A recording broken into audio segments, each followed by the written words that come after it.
지난 시간까지 우리 스바냐의 말씀을 우리가 배웠죠. 이 스바냐는 어떤 말씀이죠? 유다에 대한 책망하고 있음을 우리가 배웠습니다. 자, 오늘은 말씀은 이제 시간이 거슬려서 많이 지나갔습니다. 이 스바냐가 예언했었을 당시는 이제 유다가 멸망하기 직전에 그 상황에서 설명했다면, 오늘은 이제 유다의 이 멸망 이후에 고레스를 통해서 이스라엘 땅에 오고, 그리고 선정 건축이 지연되는 그 시기에 이 한 말씀인 것을 우리가 볼 수 있는 말씀입니다. 그러니까 아마 이 시간이 적어도 오늘 그 스바냐와 이 학개와의 이 거리가 적어도 한 100여 년 정도 그런 상황이 되지 않겠나, 이런 말씀을 우리가 함께 볼 수 있을 것 같습니다. 오늘 이 학개에 대해서 우리가 함께 배우는데, 이 학개서의 저자가 누굴까? 학개서의 저자는 오늘 본문에 있는 말씀처럼 학개다라고 하는 말씀을 우리가 볼 수 있습니다. 이 학개는 그 의미가 축제, 잔치하는 축제 분위기라고 하는 의미가 바로 이 학개의 말이고요. 또 이 학개와 함께 했던 시대 사람이 누구냐? 그 선지자가 누구냐? 학개 다음으로 나오는 이 스가랴 선지자가 이 학개와 함께 있었던 바로 그 선지자입니다. 자, 그럼 이 학개서는 언제 쓰여졌을까 하는 것이죠. 이것은 BC 520년 전후반으로 쓰여진 하나님의 말씀인 것을 우리가 보게 됩니다. 이 당시 시대적 배경이 어떤 배경인가 하는 것이지요. BC 538년에 고레스가 이제 바벨론을 무너뜨리고, 고레스가 이제 페르시아라고 하는 메데 파사 제국을 형성하게 됩니다. 페르시아의 시초의 왕이 되는 거죠. 자, 그러자 이 고레스가 어떤 명을 내리죠? 이스라엘 백성들은 다 고향으로 가라. 그리고 가서 하나님의 전을 건축하라. 그렇게 포로 귀환령을 내립니다. 이때가 538년이거든요. 이때 이 이스라엘 나라로 올라갔던 사람들이 누굽니까? 오늘 스룹바벨과 여호수아라고 하는 이 대제사장이 함께 올라가게 된 것입니다. 이때 이스라엘 백성이 올라간 총수가 약 한 5만 명 정도 됩니다. 우리가 에스라서에서 이 말씀 우리가 배웠죠. 그래서 이들이요, 이제 스룹바벨을 유다 총독으로 임명을 받고, 그리고 여호수아는 대제사장으로 임명을 받아서 이제 그 올라가서 성전을 건축하게 되었습니다. 그러니까 생각해 보세요. 얼마나 이 사람들이 성전 건축하는데 힘이 나고 기뻤겠습니까? 잃었던 나라가 회복이 됐고요. 더 나아가서 오늘 이스라엘 나라는요, 종의 신분이지만 그래도 어엿한 자치국가로 지금 명명받고 있는 때가 아닙니까? 이 요시야 왕 때에 사실 이 애굽에 의해서 요시야 왕이 죽고, 그 아들이 또 애굽으로 잡혀가고, 사실 이때가 이스라엘 나라가 망했잖아요. 그 다음에 바벨론 느부갓네살 왕이 애굽과 싸움에서 이기고 나서 그 유다가 완전히 복속되지 않았습니까? 그런 지경에서 이제 종살이하던 이들에게 하나님 말씀대로 예레미야 또 이사야의 말씀처럼 그 하나님의 성전 재건령과 포로 귀환령을 내렸으니 얼마나 이들이 신났겠어요. 가서 이제 그 명령을 받고, 고레스의 명령을 받고 스룹바벨과 여호수아 이 대제사장이 백성들과 올라가서 이제 그 성전 건축하기를 시작했던 거예요. 그런데 어떤 일이 생겨졌을까요? 거기에 있는 사마리아 사람들, 거기에 있는 주위의 사람들, 한 이스라엘 사람들이 이 바벨론으로 포로로 가서 쓰고 난 이후에 한 적어도 40년 동안 그 지역이 비어 있었던 땅이었거든요. 근데 거기에 지금 그 주위의 사람들이, 이방 사람들이 이제 자리를 잡고 있었단 말이지. 근데 이 5만 명의 사람들이, 유대인들이 와서 자기 예루살렘 성주의 자기 집을 달라고 하니, 이게 보통 갈등이 생기지 않았겠습니까? 그리고 나서 이들이 그런 갈등 속에서 성전을 재건하려고, 그래서 누굽니까? 솔로몬 때 지었던 성전을 생각한 그 노인들과 함께 그 성전을 재건하려고 3년을 지났더니 상소가 너무나 빗발치게 된 거예요.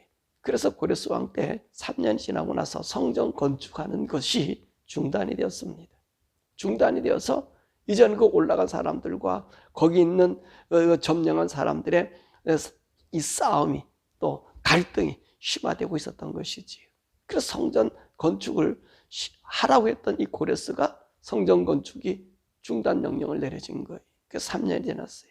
그리고 나서 쭉 계속해서 오늘 본문의 말씀 보니까 다리오 왕이 이제 등극하고 한 520년까지 이 성전 건축이 이루어지지 않았던 것입니다.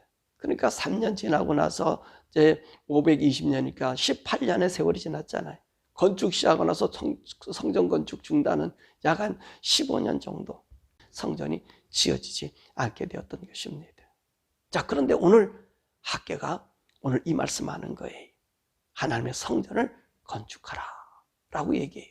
이때가 언제였지만 다리오 왕이 2년 6개월 됐던 그때에 성전 건축하자고 이야기한 것입니다. 그러면 이때 어떤 사건들이 그 페르시아의 본토에 있었을까요? 사실 이 다리오 왕은요, 고레스의 증손자예요. 근데 이 고레스의 증손자가 살해하고 자기가 왕이 된 그 시기거든요. 그럼 이 당시 때 오늘 여러분들이 잘 아는 다니엘도 이 당시에 있었던 사람이, 우리가 에스라서에서 말씀에서도 우리 이 말씀 함께 배웠습니다. 자, 오늘 다리오가 이제 성전 재건령을 내렸단 말이에요. 520년. 어떻게 내릴 수 있었을까요? 다리오가 왕이 되고 나서 전국에 3명의 유능한 총리를 두었잖아요. 그때 누가 있었습니까? 다니엘이 그 중에 한 사람이었었어요. 다니엘이 나이가 많이 먹었지요. 그러니까 이 다리오와 함께 신이 몰았던 이 총리들이 이 다니엘을 시기해서 하나님을 섬기지 못하고 하나님께 기도하지도 못하게 한 달 동안 그 벌을 만들었잖아요. 누굴 죽이려고 그랬던 거지? 다니엘을 죽이려고. 그래서 그 명령을 넣으면 사자굴에 집어넣자.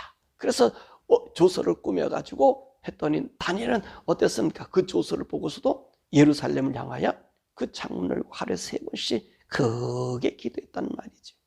그로 인해서 어떻게 했습니까? 오늘 다니엘은 사자굴에 던져지게 되었지요. 다리오 왕이 그것을 알았잖아요. 아, 이들이 이 다니엘을 죽이려고 했던 거구나. 그리고 나서 사자굴의 앞에 가서 다리오가 얼마나 부르짖습니까? 정말 하나님 살아계신 다니엘로 거기 살아있느냐?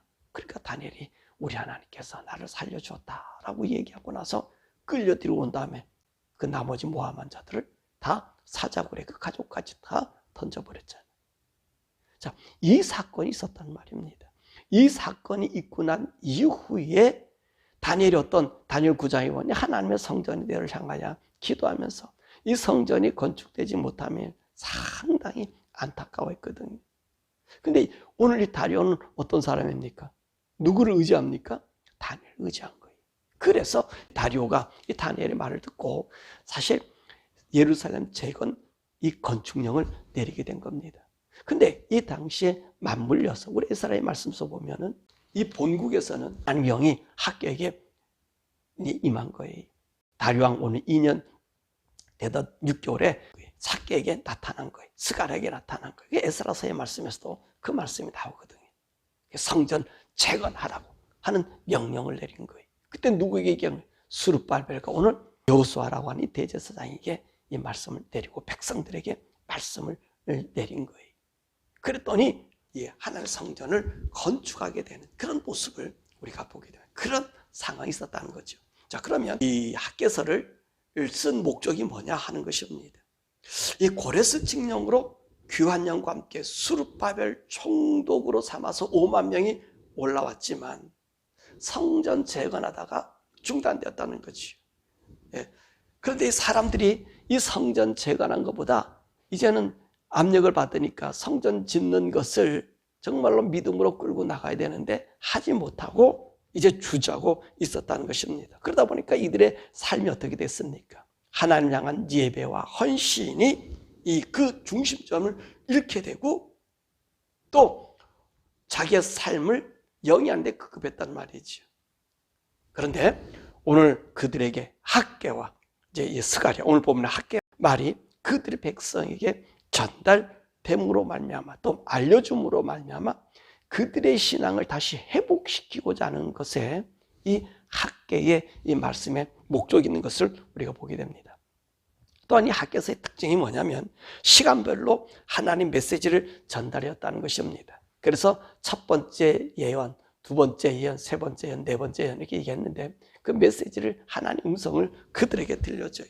그래서 처음 예언 BC 520년 6월 24일에 이제 스룹바벨과 그리고 대제사장 여호수아에게 전한 말씀. 그 다음에 두 번째 예언은 BC 520년 그 다음 달 7월 달에. 그리고 세 번째 예언은 9월 24일에. 그리고 네 번째 예언은 이제 스룹바벨에게 같은 날. 그렇게 예언한 말씀을 우리에게 들려주고 있습니다.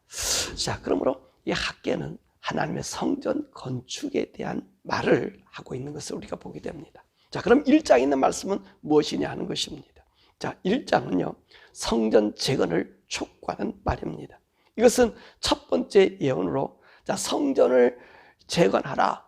하나님께서 이사야에게 말씀하셨고, 그 말씀을 따라서 고레스가 성전 재건을 하고 얘기했는데, 여러분, 18년이 지나도 성전이 완성되지 못한 상태에 있었다는 것입니다. 그래서 오늘 1장의 말씀은 이 성전 재건으로 이루지 못한 오늘 너희 백성들, 이 유다 백성들의 삶의 모습을 해상시키고 그리고 이 학개의 말을 들어서 이제 스룹바벨 총독과 그리고 대제사장 여호수아가 이 성전을 재개를 시작하고 있는 말씀이 1장의 말씀입니다. 그럼 첫 번째 말씀에 보면 오늘 이들이 성전을 재개하지 않으면 그들에게 당할 일에 대한 말씀을 1절에서 6절에 말씀해주고 있는 것입니다. 오늘 여기 2절의 말씀 보면 학개는 성전 재건을 안까지 18년 동안 미루고 있는 이들에게 뭐라고 얘기하냐면 이제는 하나님의 때가 왔다. 이 성전 건축할 때가 왔다라고 2절에 말씀하고 있습니다. 자, 2절에 성전 재건의 시기가 왔다는 말이 어떤 말입니까? 어떤 일이에요? 하나님이 이 성전 재건을 하라는 그 일이 진행되고 있다는 것입니다. 이 당시 때 이 일이 어떻게 진행됐다 그랬습니까? 이들이 그냥 된 게 아니라 이 페르시아의 이 제국의 그 황제가 성전 재건하도록 영을 내리고 있었다는 것입니다. 이것이 누구에 의해서 됐다 그랬습니까? 바로 다니엘에서 된 거예요. 이 다니엘이 사자굴에 들어간 그 일들이 있어졌다는 말입니다. 그러니까 하나님 이 사건과 함께 이 시간이 맞물려져 있는 거예요. 그래서 하나님께서 학개에게 준 것 같아요. 그동안 15, 16년 거기 올라와서 한 18년 정도 있으면서 얼마나 이들이요 그 삶의 눈치를 많이 받았겠습니까? 이웃의 사람들, 그 사람들과 얼마나 싸움으로 힘들었겠냐는 거예요. 그러니까 이들이 성전 건축하는 거 주저주저 하고 있었겠지요.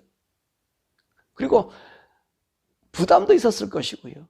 어쩌면은요, 이게 하나님이 우리에게 이 일을 하라고 하셨는가라고 한 좌절감도 함께 있었을 것입니다. 그런데 오늘 하나님께서 이 학개를 통해서 성전 재건하라는 겁니다. 그러면서 학개는 무엇을 얘기하고 있죠? 5절에서 6절에 있는 이 말씀 보면 왜 너희들이 성전 건축을 하라고 하는 명령을 받은 너희들이 어떤 일이 있어도 이 일을 행하는 것이 옳지 않았냐는 것입니다. 누가 방해하더라도 이 일을 해야만 되지 않았겠냐는 것이지요. 그러면서 오늘 학개가 무엇을 얘기합니까? 너희들은 성전 건축한 것을 포기하고 너희들이 원하는 것은 4절을 보니까 판박한 집에서 살기를 원했다니, 판박한 집이라는 얘기는 오히려 자기들의 삶을 영위하는데 그것이 급급했다는 거예요. 그것을 얘기하는 거예요. 자기들의 삶 살기를 하나님의 성전에 이 짓는 재건하라고 그 명령을 받아서 이제 포로로 귀환된 그 하나님의 은혜를 잊어버리고 자기의 삶을 산 그들에 대한 삶에 대한 지적을 하고 있는 거예요. 이것이 온당하겠느냐. 그래서 하나님께서 어떤 일을 행하셨는가? 5절과 6절에 얘기하잖아요. 그러므로 만군의 여호와가 너에게 이같이 하지 않았냐. 너희들이 하나님의 전을 위하여 올라온 사명자들인데 그 일을 행하지 않으니까 어떤 일이 있었어요? 6절에 너희가 많이 뿌릴지라도 수확이 적었고요, 먹을지라도 배부르지 못했고요, 마실지라도 흡득하지 못했고요, 입어도 따뜻하지 못했고요, 일꾼들이 삭슬 바라도 그것이 구멍 뚫린 전대가 되어 다 없어졌다는 거예요. 그 얘기를 지금 하는 거예요. 뒤돌아봐라. 18년 동안 하나님 사명받고 올라온 너네들에게 있었던 일은 주위 환경이 두렵다고, 사람들이 반대한다고, 하나님 성전 짓는 일을 포기함으로 너희들에 나타난 이런 현상, 빈곤 현상이 일어나지 않았느냐, 그렇게 말씀하고 있는 거예요. 그러면서 오늘 7절에서 11절의 말씀은 너희가 이제 다시 성전을 지어야 된 이유는 그것은 하나님이 영광 받으실 일이라는 거예요. 하나님께서 영광 받으시면 하나님께서 그 일에 은혜를 우리에게 베풀어 준다고 말씀해 주고 있는 거지. 그러므로 오늘 여기 있는 말씀 보니까 하나님의 영광 받기 위해서 오늘 성전을 재건하라, 그렇게 이야기하고 있습니다. 그렇죠? 황제가 다른 민족도 아닌 유대 민족을 찍어서 가서 너희 하나님, 그 하나님을 섬겨라 라고 고레스를 통해서 해줄 그런 사람이 어디 있겠습니까? 없단 말이에요. 그런데 오늘 이들이요, 올라와서 그 환경이 어렵다고 하나님의 전을 짓는 것을 그만뒀어요. 오늘 이 본문의 말씀 보면 오히려 이들이 어떻게 나무를 끊어다가 하나님의 성전 짓지 않고 자기 집을 먼저 지었다는 것이지요. 자기 집을 지었다는 거예요. 그러니까 우리 하나님께서 영광을 받지 못하니까 너희들에게서 나타나는 것이 궁핍함이 어떤 것이냐, 하늘에서 모든 산물들이 이슬도 그치고 기름진 것, 이 모든 것들이 다 한재를 들게 만들었다는 것입니다. 그 얘기를 한 거예요. 그러니까 오늘 스룹바벨과 그리고 대제사장 여호수아가 이제 백성들과 함께 그래, 우리가 하나님의 전을 짓기로 힘을 내자, 그렇게 결심했다는 거죠. 그러니까 어떤 소식이 들어왔겠어요? 이제는 페르시아 본국에서 바로 이 성전 재건하라고 하는 재건령이 떨어졌음을 우리가 보게 되는 것입니다. 자, 이 성전 공사 시작할 때도 어떤 일이, 이들이 얼마나 주저했겠어요. 그런데 오늘 그들의 심령을 울리는 누가 있었어요? 학계. 학계가 올 한 말이 하나님이 하신 말이고, 학계가 선자로서 우리에게 한 말이라고 하는 것을 그들이 들었다는 거예요. 무엇을 통해서? 자기들의 지나간 세월들 보니까 자기들이 당한 고통이 우리가 하나님께 영광 돌려야 될 삶을 살지 못함으로 오는 고통이었음을 이들이 깨달았다는 거죠. 그래서 성전이 재건되는 모습을 우리가 보게 됩니다. 사는 여러분, 오늘 우리가 인생 살아가는 동안에 우리 모든 자들은 사명받고 살아가는 사람들이지요. 우리 성도들은요, 하나님의 아들로 이 세상을 살아갑니다. 하나님의 아들로 살아가는 사람, 우리들은 어떤 삶을 살아야 되지요? 하나님의 전을 건축하는 사람들이. 물론 외형적인 건물을 이야기할 수 있습니다. 근데 구약에는 왜 이 하나님의 성전이 그렇게도 중요했을까요? 너무너무 중요한 것은 제사와 예배가 드려졌기 때문에 그래요. 그리고 신의 섬김이 구약의 사람들은 어떻습니까? 이 성전을 중심으로 이루어졌거든요. 우리가 하나님을 섬긴다 하면서 성전이 없는 사람은 그 신이 없는 거거든요. 그들을 수호자가 없는 거거든요.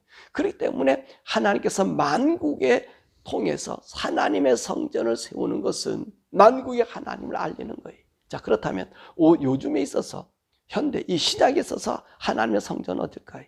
하나님의 성전. 맞습니다. 외형적인 건물인 교회가 하나님의 성전일 수 있어요. 그런데 우리 주님이 그걸 얘기하지 않았어요. 우리의 성전이 어디죠? 우리예요, 우리. 예수 믿는 우리란 말입니다. 이 말씀을 누구에게 주셨어요? 수가성 여인에게 했잖아요. 예루살렘도 말고 사마리아도 말고 지금 예배할 때가 원하니 바로 이때다. 어디? 하나님께서 성령과 진리로 예배하는 자를 찾는다는 거예요. 그러므로 그 성전이 누구가 된 거예요? 우리 개개인이 된 거예요. 여러분, 우리 개개인이 이제는 하나님의 성전이 됐기 때문에 우리에게는 도전이 많아요. 오늘 여기 있는 사람들처럼 성전 재건으로 올렸던 사람들이 얼마나 외부 세력의 힘에 의했으면 고레스도 자기가 명령을 내렸다가 취소할 정도로 그 명령이, 그 일이 얼마나 부대꼈냐는 말이에요.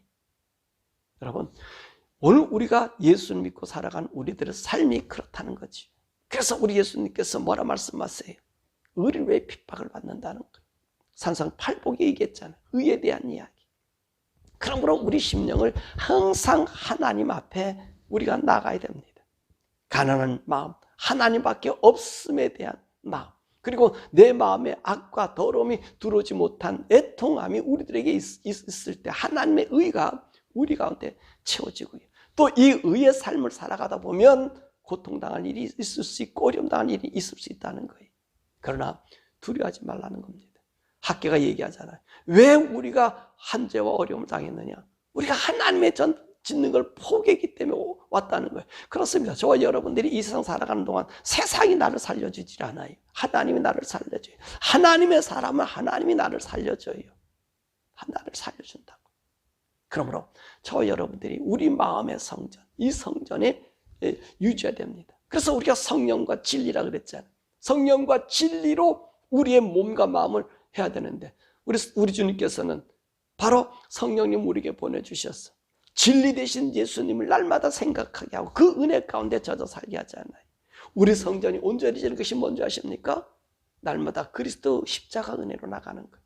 내가 정결하고 깨끗하게 산 의의 삶이에요. 이것을 누가 우리에게 인도해 주셔요? 성령님이 인도해 주셔요. 그러므로 저와 여러분들이 성령님을 힘입었어요. 주의 말씀에 힘입었어요. 예수를 바라보며 우리 마음의 제단. 오늘 육신적으로는 유형의 교회 건물, 여러분 우리가 하나님께 예배하는 공동체의 모습의 좋은 모습일 수 있어요. 그보다 더 중요한 것은 여러분 개개인 하나하나가 하나님의 전이라는 사실. 그래서 너희가 성령이고 하나님의 전을 알지 못하느냐라고 얘기한 그 이야기가 바로 그겁니다. 여러분의 전이 온전해져야지, 여러분의 전이 거룩해져야지 하나님의 뜻이, 영광이 나타나는 거예요. 왜냐하면 우리는 하나님의 아들의 모습으로 살아가기 때문에.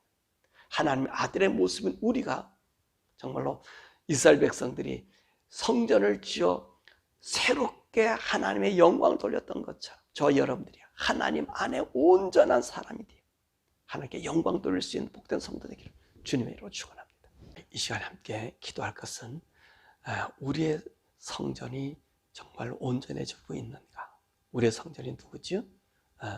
교회도, 물론 우리 공동체는 신약에서는 이 교회를 성전이라고 얘기하지 않잖아요. 근데 우리는 성전이라고 부르죠. 함께 모여서 예배하니까 성전이라고 그러는데 우리의 성전은 여러분 하나입니다. 우리는, 이 교회는 하나님의 나라를 보여주는 한 공동체예요. 그것이 이 교회의 의미입니다. 구약의 성전의 의미와는 좀 달라요. 그러나 우리는 성전이라고 그러죠. 근데 본 성전은 누구라고요? 여러분입니다. 우리 성도들 한 분 한 분이 성전입니다. 우리 성전이 지금 온전히 지어지고 있는가? 오늘 유대인들처럼 성전이 지어지라고 보냈는데 18년 되도록 완성시키지 못한 성전. 오늘 우리 성전의 완성은 어떻게 이루어집니까? 예수 그리스도의 십자가의 보혈과 성령님이 나를 인도해 주는 삶입니다. 오늘 이 시간에 기도할 것은 하나님, 날마다 나로 하여금 예수 그리스도의 십자가 은혜가 생각나게 하시고 성령님이 나를 인도해 주셔서 의 가운데 갈 수 있는 우리들 되게 해달라고.